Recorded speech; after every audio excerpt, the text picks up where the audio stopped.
Bakın şu an Manavgat'tayız. Yıldız'a bakın, gidiyor. Vallahi gidiyor. Aha, kayboldu. Bir dakika. Şuradan daha net bakarsınız. İnanın gidiyor abi. Bu uçak falan değil. Yıldız.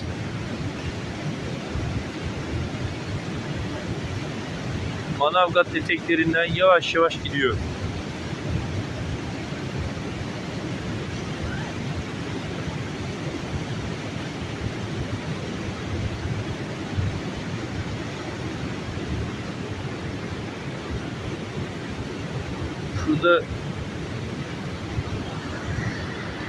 Şuradaki yıldız sabit.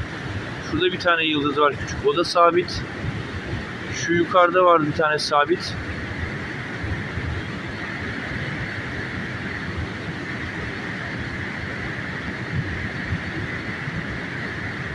Bakın şu yıldız devam ederek gidiyor. Manavgat'ın bulunduğu yerdeyim.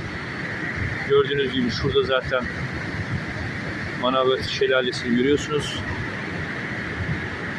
Şurada bir yıldız var. O yıldız yavaş yavaş gidiyordu ve kaybolmuş. Vallahi gitti. Aha, vallahi gitti. Yok. Lan nereye gitti bu? İnan yok oldu abi.